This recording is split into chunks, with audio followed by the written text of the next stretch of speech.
Thank you for all joining us. Today we are being taken through this session by the lovely Erin, who is a member of our clinical team and has been doing a lot of research into CVI and particularly with SNAP as well. So this is going to be a great session, as always, I know. Erin, I'm going to hand over to you. All right, thank you, Shona. Welcome to TD SNAP for people with CVI. Cortical cerebral vision impairment, or CVI, affects 30 to 40% of the population that is visually impaired and is the leading cause of visual impairment in children in developed countries. Despite being the leading cause of visual impairment, information is limited on how exactly to help these individuals. CVI often occurs because of other disabilities that may also lead to difficulty in communicating. AACs can be helpful, however, because vision impacts communication, there are various accommodations that may need to be done. There is no one size fits all for this population. Each individual needs to be treated specifically related to their individual needs. And so what we're going to talk about today is we're going to do a brief overview and definition of CVI. Then we're going to talk about the importance of vision and communication, because that will help us then understand why we're making accommodations for AAC. We're going to discuss those accommodations, and then we're going to demo how to make some of those accommodations in TD SNAP. So before we get into the definition, I just wanted to talk about visual processing in the brain, because CVI is a disorder of the brain, not of the eyes necessarily. And so when you look at something, that information travels to your primary visual cortex, and it relies on two processing streams. One is the dorsal visual pathway, which is responsible for where things are in space. And if you have a disruption in that dorsal stream, you might have difficulty with visuospatial attention, inability to process simultaneous visual information, or problem shifting attention and visual searching, like a room, for instance. The ventral pathway is responsible for interpreting what things are. So it helps you recognize shapes, objects, helps you recognize faces. It also provides the long-term memory by helping you recall what you've seen and attaching meaning to it. So it kind of contributes to incidental learning, which we're going to talk about in a little bit as well. And so if you have disruptions in the ventral stream, you might be unable to recognize common objects or recognize faces. And so if we think about an orange on the counter, the dorsal stream tells you where it is, so you know where to reach to touch it. And the ventral stream tells you the color, it's orange, the shape, it's circular, its size, its texture, so that you know it's an orange. So as I said, CVI is a brain-based visual impairment. The problem is with the brain, not the eye. So the child sees what we see, but they can't interpret it. So it's a neurological disorder caused by damage to or atypical structures of the visual pathways we just reviewed and or visual processing centers of the brain. The main criteria for diagnosing CVI is that there's a history of a neurological impairment. The visual impairment has an onset in childhood that may co-occur, but is unexplained by an ocular disorder, and a normal or near normal eye examination. Some causes could be hypoxic ischemic injury, a head injury, infections, trauma or vascular insult. And 75% of those with CVI had at least one associated neurological deficit. If we think about the brain-based visual deficit, if I look at this symbol, I don't speak this language, and so I'm unfamiliar with it. And an important thing is by making it larger and making it red, that may draw my attention to it, but my brain still doesn't know how to interpret it. So it's not helping me figure out what it means any more than if it was smaller. So that's an important distinction between if it's just a visual impairment and a problem with my eyes, having it larger might help me understand it. But because it's brain-based, having it larger doesn't necessarily help me any. It just draws my attention to it. This is from Perkins School with the Blind, but these are some of the difficulties people with CVI have. So they have problems looking at objects, recognizing them, tracking them, looking and finding something in visual clutter. And I'm not going to go through all of them, but they also can have visual fatigue that may lead to a shutdown. And also from Perkins, the brain kind of becomes overloaded. And these are two abstract representations of what might happen for an individual with CVI. So some people say that there's too much clutter, their vision gets blurry, like this picture on the left. And color can be important there by helping them recognize certain things they're familiar with. But also some people report kind of this funhouse effect, which can be overwhelming, like hallucinating, and it can be alarming and confusing when that happens if they're kind of overloaded. Every individual experience is different. Again, people describe like a swirling mass of color, light, and movement. It's incomprehensible and overwhelming. Sometimes they can focus, but they still struggle to understand what they see. They may shut out the world entirely and avoid looking at objects and people. And they might appear to have learning difficulties in new environments. And then they have a term called CVI meltdowns, which is due to fatigue brought on by too many sensory inputs. So they just kind of shut down. Everybody is different, and some people choose not to use vision as their primary mode since it's not reliable for them. And that's just a quote of an adult with CVI who wanted to say that, you know, seeing isn't passive. Anything sight related is active work, relentless, grueling work, tons of effort with very little payoff. So they're promoting giving them non-visual tools, let them step into the visual world on their own terms, if and only if they so choose.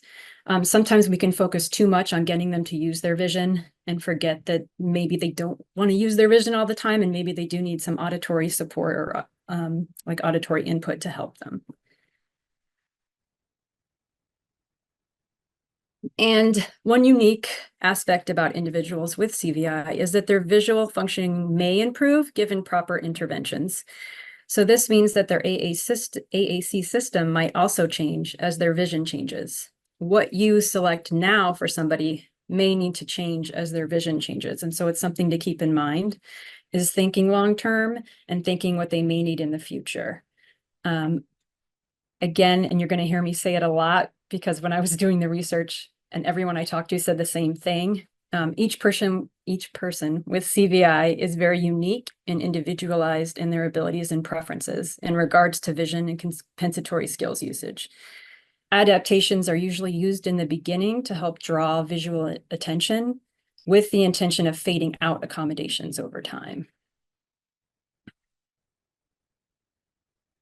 And then there's a huge team that's usually involved in working with individuals with CVI. Some of these may be called something different depending on the country you're in. But it's important to involve a team of experts. Often children with CVI do have co-occurring disabilities or overlapping learning disabilities, and the various team members can really help provide a complete picture of the individual. So the process is a collaborative effort to support the individual effectively. And so I'm just going to point out a couple. In the United States, they're called teachers of the visually impaired. They might, again, be called something different depending on where you're at, but they specialize in conducting functional, visual, and learning media assessments. So they really are able to help provide information about the type of symbols, the size of the symbols, the number of symbols required. They help guide the accommodations the individual might need in the classroom or in their life. And they ensure that accessible instruction and testing are completed. The pediatric ophthalmologist, neurologist, neuro-ophthalmologist, or clinical low vision specialist are the ones that can primarily diagnose CVI.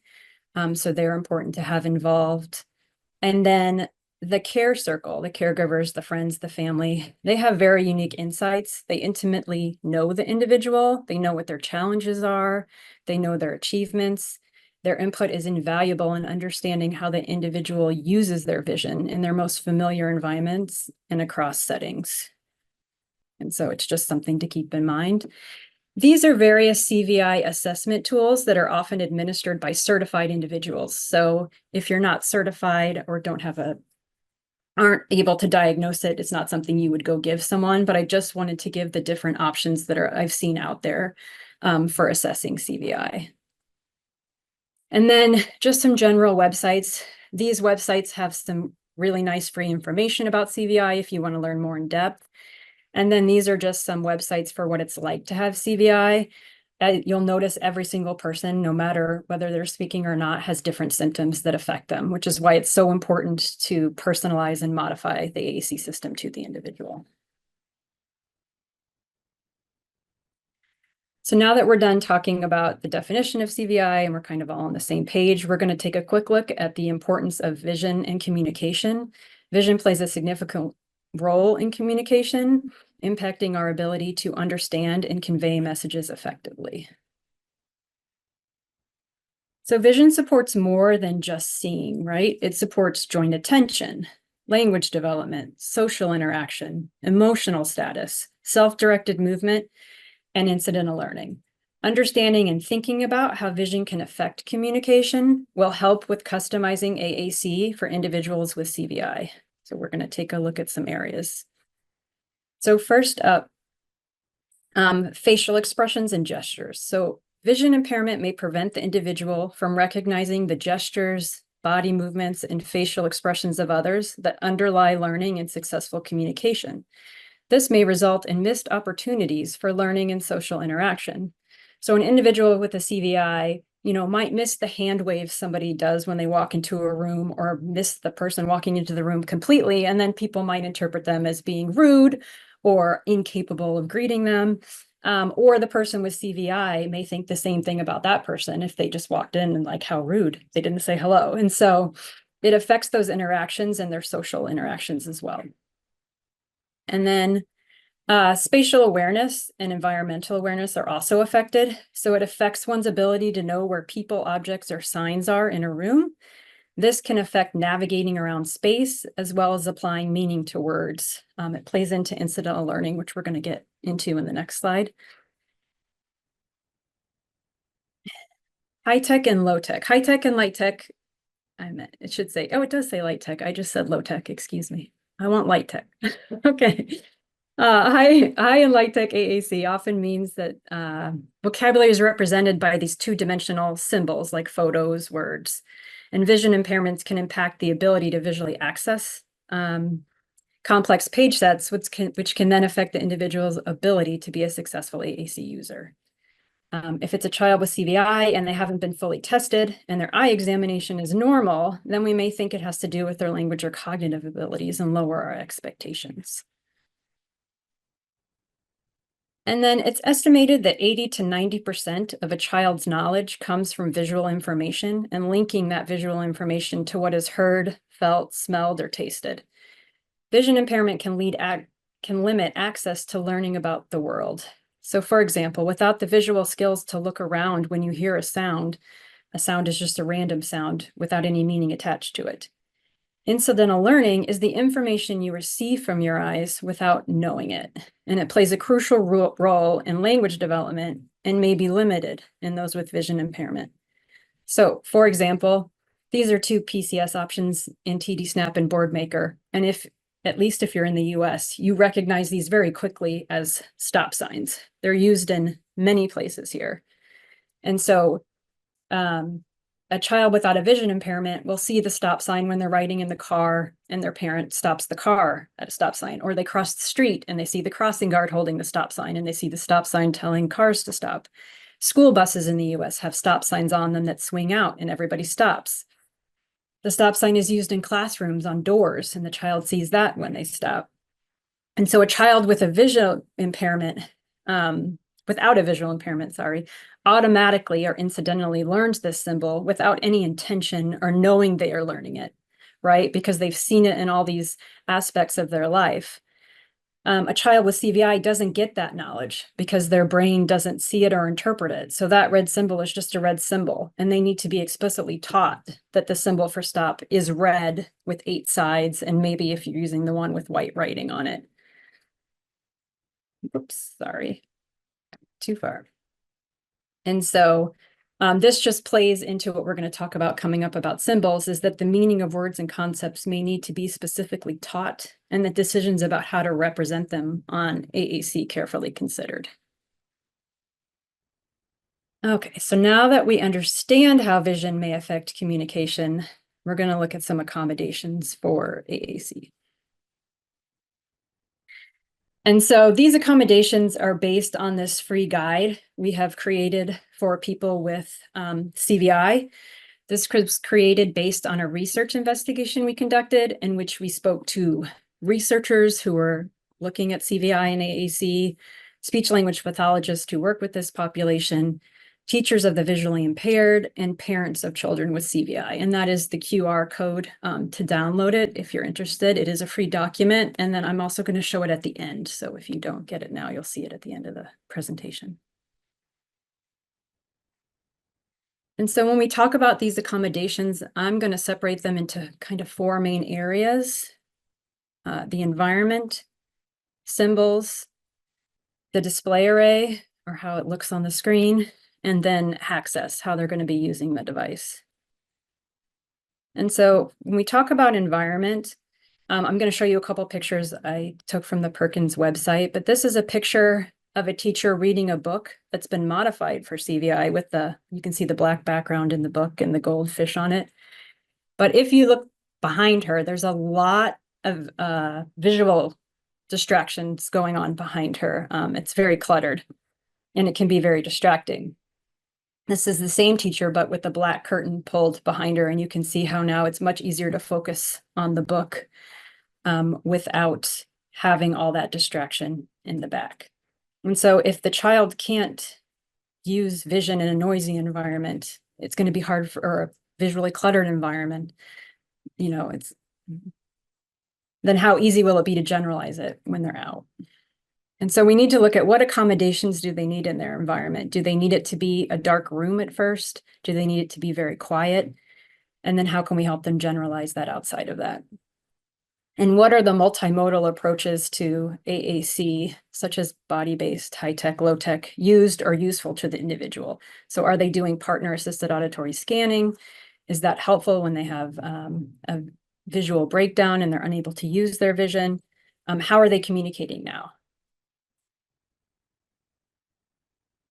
Individuals with CVI may shift modes based on the context they're in, the ease of their access, if they're fatigued, and multisensory complexity. So if there's a lot of visual stimuli in the room, and then there's also a lot of auditory stimuli in the room, that may cause them to be overwhelmed as well. And so everyone, regardless of diagnosis, needs a backup system for their regular AAC system when it's not available. However, individuals with CVI may need backup systems for times when they're visually overstimulated or overwhelmed. And so they may need a supplementary system that doesn't challenge vision so that communication is accessible even when the child is experiencing maximum visual fatigue. Okay, before selecting symbols, we need to think about how you're going to teach the symbols to the individual, because as we talked about with incidental learning, they're kind of missing out on that part. And so they need to be taught the specific meaning of symbols and what they represent. And so we need to facilitate the connection to the symbol and the meaning of the symbol very purposefully. And until those connections are made, it's going to be difficult for the individual to select symbols on the device, which again will result in low expectations from those around them because they aren't making sense of the symbols. A quick story, I talked to a teacher of the visually impaired, and he told me a story about a student he had who wrote a very impressive long research paper on the rhinoceros, and she presented it and it was great. And then after she was done, he gave her 3 photos and asked her to pick the picture, select the picture of the rhinoceros, and she couldn't do it. And his point was, had he not known about her recent research paper, he might assume that she didn't understand what a rhinoceros was or had language deficits because she couldn't identify it. And so while it seems like a simple task for kids with CVI, that may be very difficult, and it's not necessarily representative of their language abilities and what they're able to understand. And so the meaning of symbols should be taught in context during functional situations. And there are various ways to do that. Modeling, research shows that modeling is one of the best ways to teach people to communicate using AAC. It involves touching and using the AAC device as you talk and interact with the person. Modeling is about showing the individual how to communicate without requiring imitation. We also can use motor planning. Motor memory for AAC is built around specifically knowing, remembering, and navigating the single path to a word or letter within the page set. A word is only in one place and the route doesn't change. So repeated modeling allows for learning the location of words, and the repetition of the actions to get to those words encourages automaticity. We can facilitate the association between the symbol and the meaning by using motor memory. And so, in other words, the symbol is always in the same place on the device, and then they don't have to rely so much on their vision because they have the motor memory to know where to go to get to it. Whoa, sorry. And then the last one is salient features. Salient features was developed by Dr. Roman Lancy, and it's an approach to teaching people with CVI to recognize something by attending to distinctive pieces of information about the item being identified. So these are referred to as salient features. So if we look at the cat, there's 3 distinguishing features if I look at the cat, and I've outlined them in red there, and it's the ears, the whiskers, and the tail. While most salient features of items are universal, they do need to be personalized since each person has different interests, needs, and strengths. Teaching salient features while introducing a new communicator to AAC should happen together and may be taught beforehand, because you also don't want to increase the visual complexity of the symbols on the device. So I wouldn't necessarily recommend putting this picture with the red on it on a device, because then I'm going to have a bunch of symbols with all these red outlines on them, and it's going to be visually complex for the individual. There's also some people think this is visually distracting and don't use it, and some people think it is helpful. So it's just going to depend on the individual you're working with. And this is just an example off of Instagram of a mom who's, it's just an example of using salient features to teach new things. So her son was starting school soon, and so she put the teachers on the device as well as printed them out and put them on the wall in his room. And every morning when they get up, they talk about the salient features of the teacher. And so like she has glasses, she has long dark hair, and so that he would be familiar with them when he got to school. But she didn't outline them, as you can see in the picture. So that's just another option. She's just describing the salient features.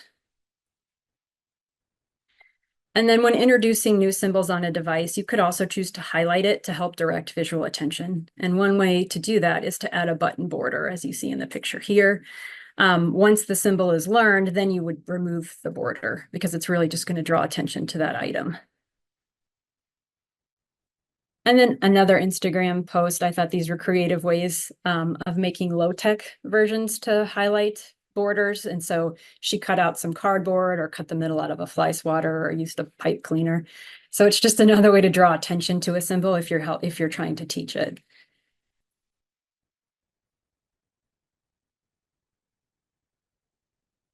So children with CVI are not able to abstract salient or distinct features of common concepts and generalize this information. And so when we're considering symbols, we need to think about the complexity of the symbol. Excuse me. Consider how the symbol can be simplified and yet retain its visual saliency. So the distinct quality which makes something stand out.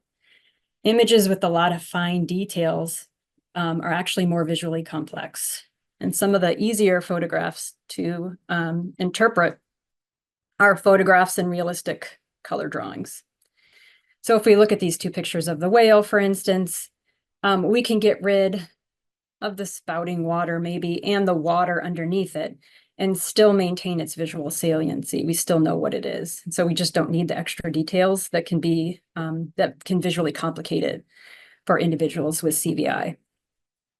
That being said, you can mix and match symbol types. I think people get very focused on sticking with a certain type of symbols. So I'm only going to use this version of PCS symbols, or if I use one photograph, I have to use all photographs.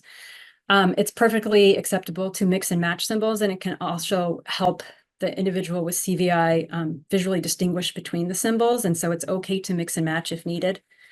And again, I would say refer to their vision assessment by the teacher of the visually impaired or whoever it is that's responsible for looking at functional vision to help you or to work with you to help you determine what symbols are going to work best. And you may need to trial and error some as well, and that's totally okay.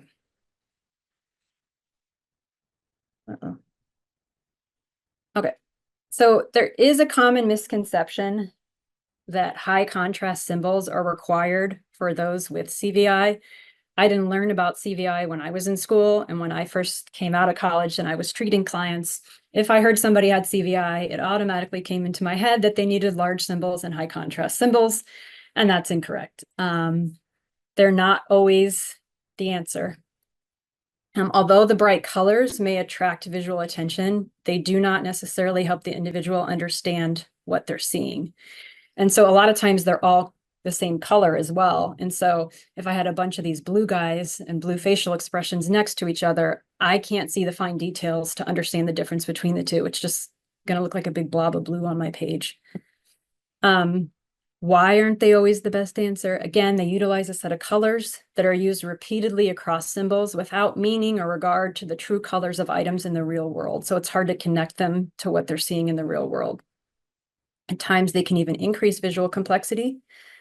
And then there was a research study done by Manley in 2023 that discovered individuals with CVI have decreased reaction times and improved accuracy when identifying real photographs versus abstract black and white drawings, which speaks to realistic colors of items may be important in helping individuals with CVI identify items. So instead of using high contrast, you could consider using symbols that contain one or two realistic colors. And this isn't saying that you don't ever use a high contrast symbol. It may be appropriate at times.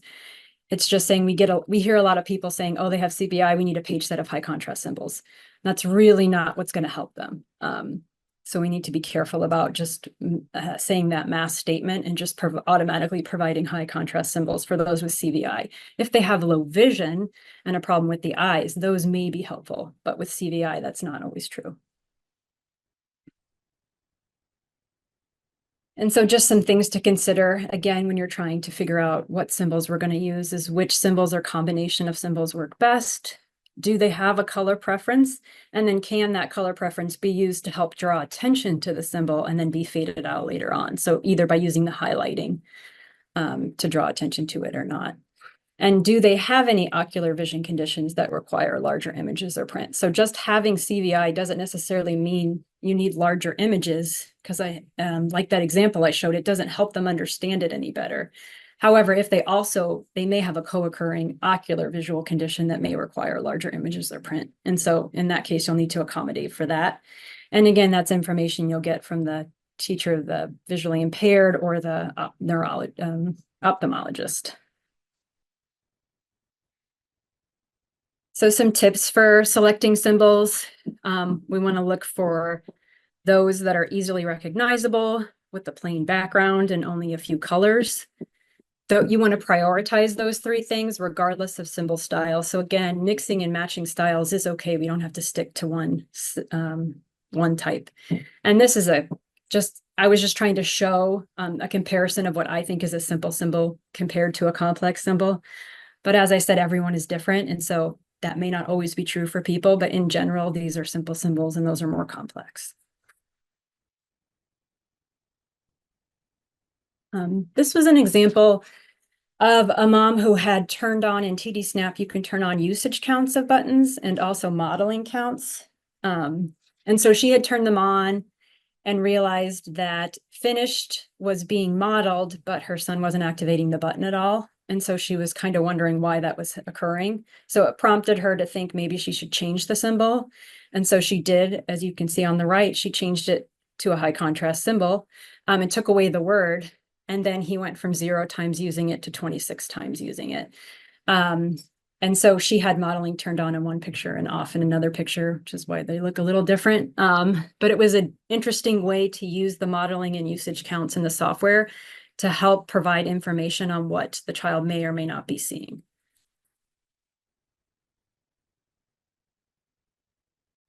And so research has shown that individuals with CVI may benefit from having symbols spaced out on the display to decrease visual complexity. And so we want to think about symbols of similar colors should be spaced apart. In general, they should have a black background. Button borders should be removed. And I'm going to show you how to do all this in TD Snap soon. But some other things to think about are a message window. And so the message window may be added or removed from the page in TD Snap, but you need to think about their current visual needs and long-term goals. You might consider having a message window without putting anything in it at first, just so they get used to the motor memory and seeing it on the page. If you think eventually you want to get to the point where they are using the message window, you can change the way the message window looks on a page and make it blend in more so it's not as visually distracting. But you can remove it. It adjusts the button height. And so if you are relying on motor memory, it might mess that up a little if you add it in later or take it away later. So it's just something to consider. Navigation buttons are something also you may need to consider depending on their access method. You'll see this when I show TD Snap, but navigation buttons take up space on the page. And so if I'm able to use simple touch and just use a swipe motion, then I can get rid of those navigation buttons and it will decrease the visual complexity of a page.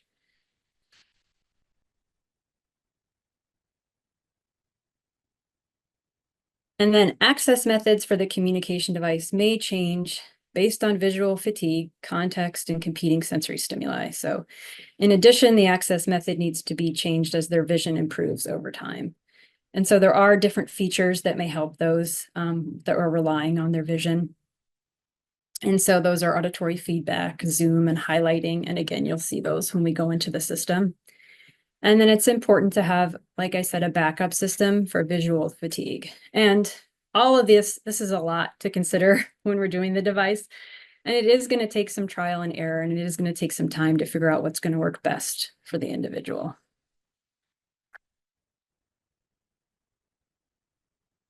Okay, so now that we've discussed all those accommodations, it's time to do the demo in TD Snap. And so I'm going to switch.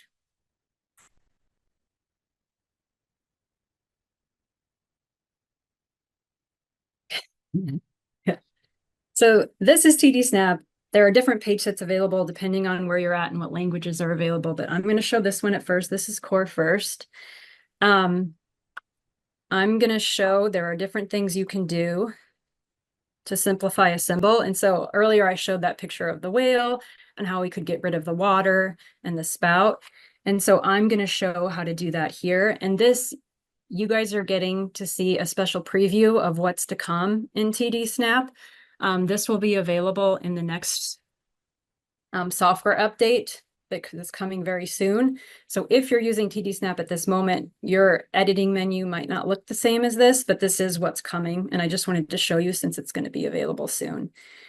And so if I go to edit this button and I hit this paintbrush button, I now can edit this symbol and do various things to it. And so what I'm going to do is I'm going to erase the parts of it I don't need to make it more simple. And so I'm going to hit the eraser button over here.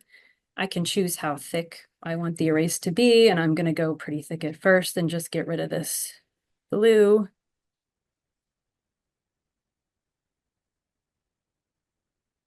I'm going to try to make it a little thinner so that I, oops.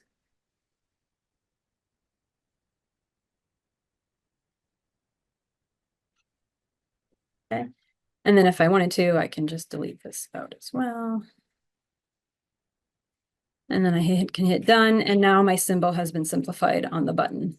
So super easy to do. And again, that's a new feature that's coming in TD Snap that is not available right now. Some things you can also do are change the color. So if I, for some reason, wanted my whale to be a different color and I wanted it to be blue, I can pick blue, and now I can change the color as well. So that's something else you can do in regards to programming the device for individuals with CVI. We also have web search available in Snap.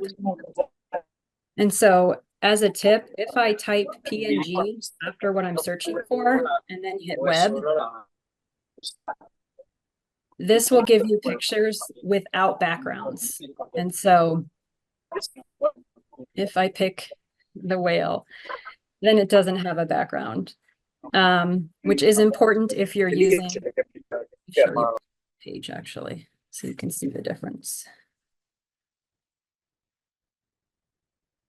Okay, so this would be important here. For instance, if I go to cat, I'm going to type PNG again so there's no background and hit web search.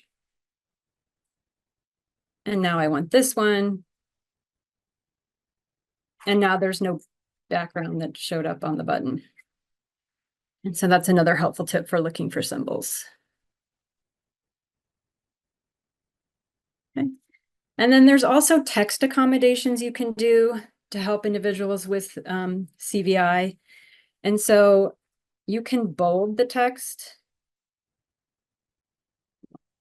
Get this back. There we go. So if I go into edit and I go to page set and I go to style, I can select bold if I want the font to stand out. And maybe I do, and maybe I don't. It depends on what you're working on. You can also change the font size. And so in the beginning, if I want their focus to be on the symbol, I might decrease the font to 50%. And now it's smaller, so the symbol's a little larger. I could also increase it if I wanted the focus to be on the text. So those are some modifications you can make as for that. Some other things you can do is Roman word bubbling. Roman word bubbling was also developed by Dr. Roman Lancy, and it applies color to an outline of a word, so the word can be seen as a shape. It makes the word easier to see. It is outlining the entire word versus each separate letter, helps to decrease the visual complexity. It's not meant to teach an individual to read or anything like that. It's just an accommodation for visually accessing the word. So for instance, if I wanted to change can, I could go, she has a website. If you just Google Roman word bubble, you'll find it, where you type in a word and it outlines the word in the color that you choose. And so I can take a screenshot of that and then import it into TD Snap so that I have the Roman word bubbling here.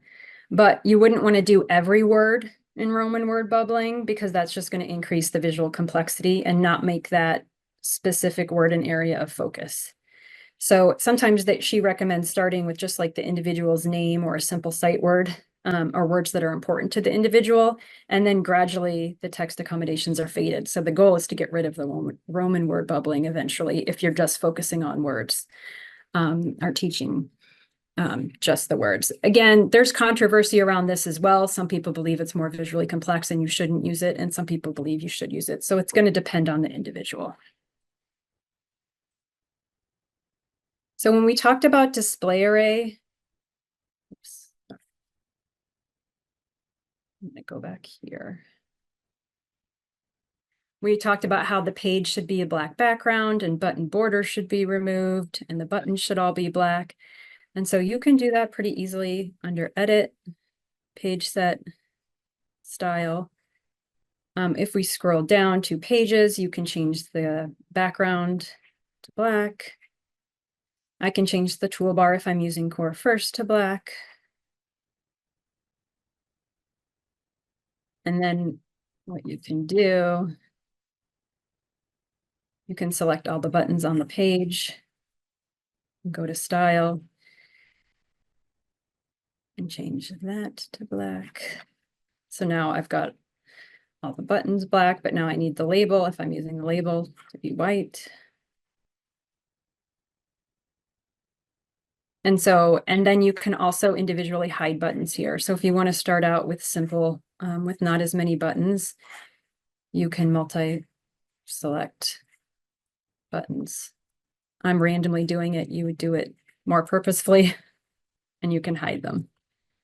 And then when we're done, now you have some buttons hidden so that they're spaced out. And then you can modify each button as needed.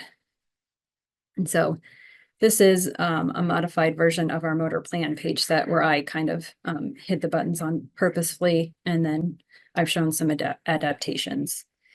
And so the black background is also important. Another thing you can do in TD Snap when we talk about access is that there are buttons that you can program to change the access method. So if the individual is able to on their own, or if you want to be able to switch their access method for times when they're overwhelmed, like maybe they're going from auditory scanning to auditory touch, or maybe they're going from, I'm trying to think, like eye gaze to something else. But in my example, I have auditory touch and scanning. And so what it does is it allows the user to change the access method. So now it's in scanning. And so if I'm visually overwhelmed and I need auditory scanning turned on, I can hit that button and it will automatically turn on for me. And then I can switch it back. Auditory touch. And now we're on auditory touch. Volume down, volume up, mute. And you can select the voice that it gives you the auditory preview for when you're doing that. Whoops. Just because it will be easier to see, I'm going to go back. So if you see on each of these buttons, there's these little arrows. Those can increase the visual complexity for individuals with CVI, and those are the navigation buttons. So if you go to page set and style, you can change the link visualization. So we can either use a folder if we think that's good, or we can use corner tabs, or you can have none. And so sometimes that might be helpful, although it doesn't give a visual cue to change that, to know that that's a folder, but sometimes they may need that if it's too visually complex for them to see.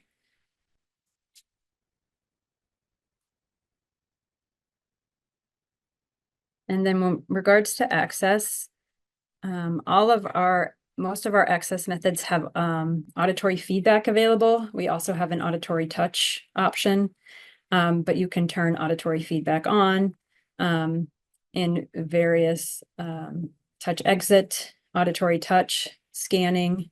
And so you can turn it on and select a voice so they can also hear what they're getting before selecting it. Let's see if I come out here. About me. Reading. I'm hearing it. Cooking. What is next? Can I help? And then Can I help? when I select it, it's spoken in a different voice so that they understand that they've spoken their message. You can also turn on highlighting, which may be helpful, but may also be visually distracting. And so it's going to depend on the client. And so I have the outline. You can have it completely color the button, but that would definitely be visually distracting. So it's probably an outline, but you could also change it. So if they have a preferred color, such as red, we can change it to red. And you can change the thickness of the outline as well. So these are all various different modifications you can make. Go back out. Let's Now, look at recipe. that Make might a help me list. look at it as I hear it. Need to serve.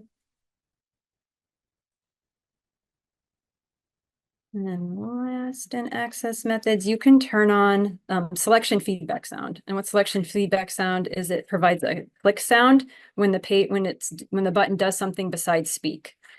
And so What is next? I hit what is next. You didn't hear the click, but if I hit it made a click. I don't know how easily you can hear it, but when I hit a button that's navigating somewhere, it's a click to let me know that I've done something and I've changed the page. Also, you can see these navigation buttons here, which is what I was talking about earlier. You can change the colors of those if you want them to blend in or if you don't want them to blend in. Again, that's under page set and style.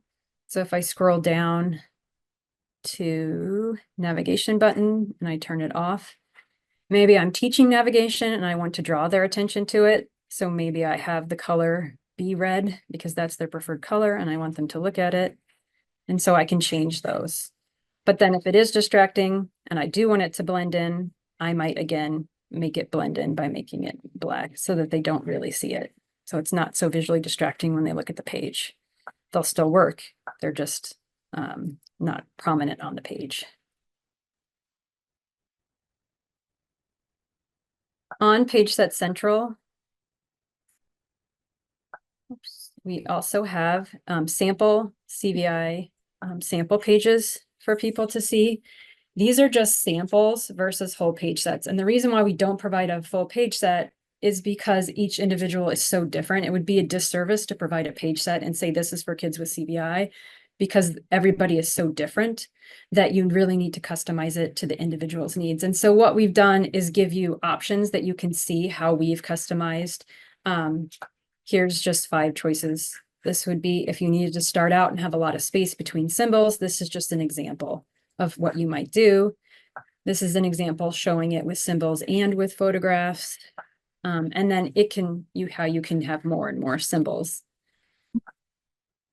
And then this is just the motor plan with an example of how we set that up. So and it tells you what we did. We spaced out words. We chose symbols with fewer elements or colors to reduce visual complexity. And then you can use text sometimes for high frequency words instead of the symbol.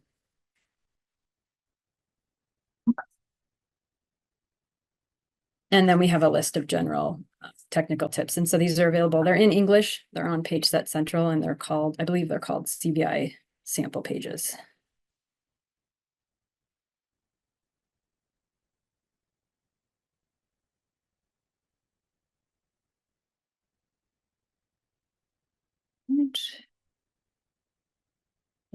Okay. So those were another option, which I can't demo in the software, but sometimes people use key guards for those with CVI, even though they might need them. They might not need them because of a physical access reason. They do help define the buttons, and you can use them to provide touch cues to where the buttons are on the device. We just need to make sure that there's no glare on the key guards, and sometimes you can get black key guards as well to help decrease the visual complexity. And so using key guards is another option. And then Gaze Viewer software, this works transparently over the top of any Windows program to collect information on an individual's current use of eye gaze. It provides real-time feedback on where a user is looking on the screen. And so evaluation data is then displayed in the form of these heat maps, and I'm going to show you a video of what that looks like, so that you can see where, when, and how long areas of the screen are engaged with by the individual. It is available on iSeries devices for free, and it's also available for purchase. And you may initially be like, oh, this is only for someone using eye gaze, but it can actually provide a lot of useful data for anyone using any access method to figure out where they're looking and what they're focusing on and what areas of the page they're looking at and what they can see. And so here's just an example of what it looks like when it's turned on and somebody's looking at something on the screen. And so you can see where it turns really red is where they're looking the longest.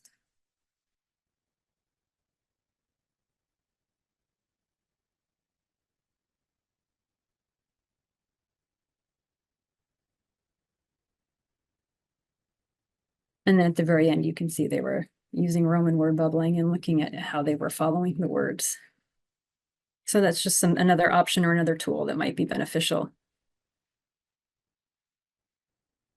And so kind of in summary, it's important to involve the individual in the process to determine what works best for them. And so these are options that may be used if needed, but not everyone may need all of these may not need all of these adaptations. And so in general, whether you use an existing page set or create your own, remember that it's okay to change it. Like what you set now, you may change. It may not work. You may have to try something else. And that you can and should adapt and expand it over time to grow the individual's communication.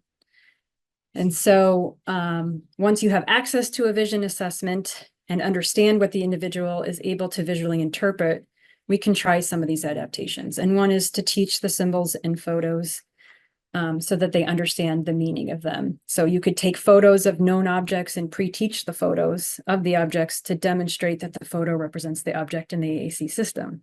We can set symbols on a plain black background. That's what research shown usually works best for these individuals.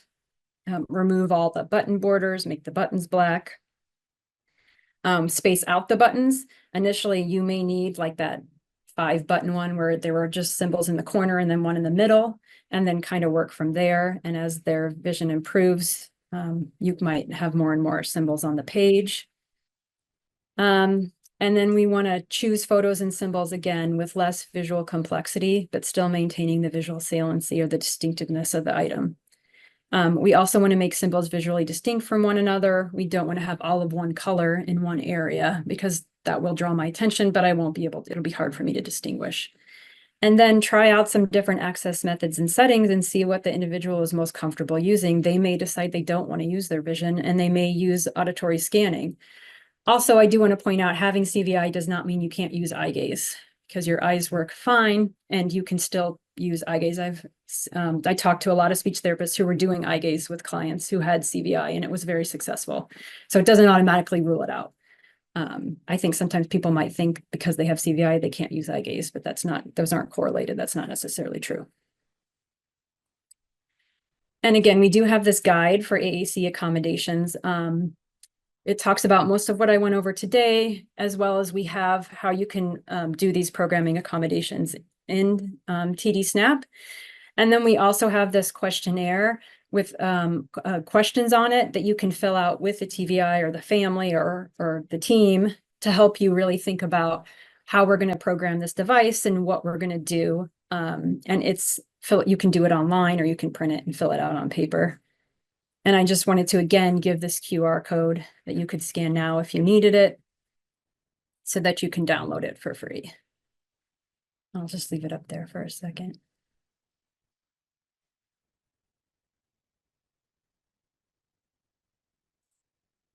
Okay. Oh, thanks. Okay. And then just to end, it says, whether you're working with CVI children or adults, let them decide if they want to use their vision, if they want to do non-visual, if they want to go back and forth or use both. Give them that freedom to choose what works best for their brain in that moment, with all the factors, internal and external, that are happening. Only the individual can know what they need, and they need that latitude. And so we just want to keep in mind, we do need to involve the individual with CVI in the personalization and customization process, as well as their family. They do know them best, and they know how they use their vision best. And so I just think it's important to keep that in mind as we're making these accommodations for AAC. And so are there any questions? That's all I have for today. Thank you.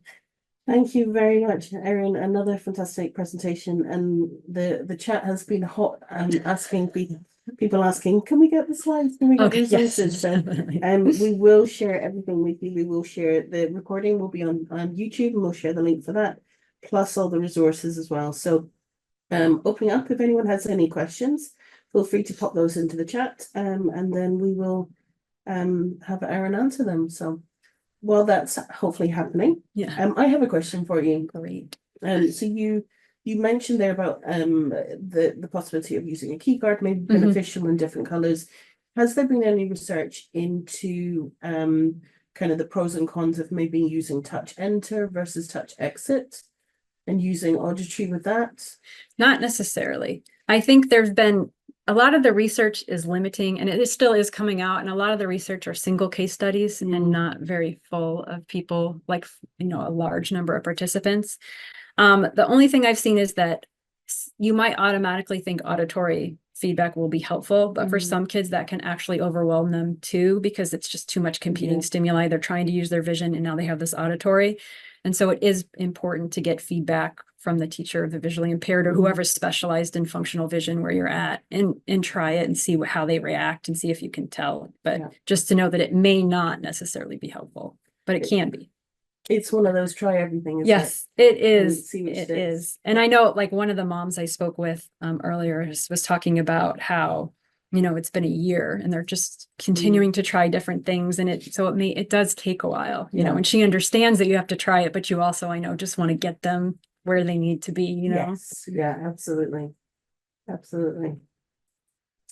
Thank you very much, everybody. Thank And you. thank you, Erin. Thank you.